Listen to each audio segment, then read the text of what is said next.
আল্লাহ আজকে আমার কেউ নাই, তুমিও কি আমাকে ফেলে দিবা? তুমিও কি আমাকে ফেলে দিবা? আল্লাহ তুমি না বলছো যার কেউ নাই তার তুমি আছো। আল্লাহ তুমি কি আজকে আমাকে দৌড় করে বাইর করে দিবা? আল্লাহ তুমি না রহমান, তোমার দয়া থেকে তো কেউ বঞ্চিত হয় না। আল্লাহ একটু দয়া করো না, একটু দয়া করো না। এই কথা বলতে বলতে নিঃশ্বাস বন্ধ হয়েছে।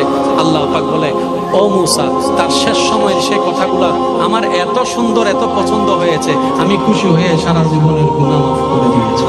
মূসা আলাইহিস সালামের যুগে একজন উম্মত ছিলেন, গুনাহগার মানে শ্রেষ্ঠ গুনাহগার।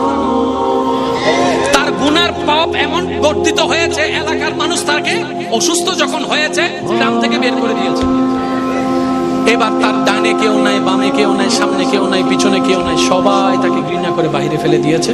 সে মারা যাওয়ার পর আল্লাহ জলিলুল কদর নবী মূসা নবীকে হুকুম দিলেন, ও মূসা, অমুক গ্রামে অমুক জায়গায় আমার একটা বান্দা মারা গেছে, তুমি গিয়ে তাকে সুন্দরভাবে গোসল টোসল করে জানাজা দিয়ে দাফন করে দাও। পাপীর জানাজা পড়তে যাচ্ছেন কে? গোসল দিতে যাচ্ছেন কে? নবী। কোন নবী? মূসা আলাইহিস সালামের মতো নবী। কত দামি নবী, কাজ জানাজা, কাজ গোসল দিতে যাচ্ছে। এবার উনি যখন ওখানে গেছে, যাওয়ার পরে সবার থেকে শুনতেছেন, হুজুর কেন আসলেন? অমুক জায়গায় নাকি একটা বান্দা মারা গেছে, ওর গোসল। কি বলেন? আপনি হচ্ছেন হাই লেভেলের ভিআইপি, এ হচ্ছে থার্ড ক্লাসের বান্দা, এমন একজন বান্দার গোসল আপনি দিবেন?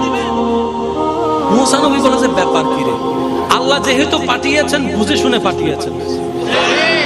আল্লাহ যেহেতু পাঠিয়েছেন নিশ্চয়ই কোনো হিকমত, আল্লাহ যেহেতু পাঠিয়েছেন নিশ্চয়ই কোনো কারণ।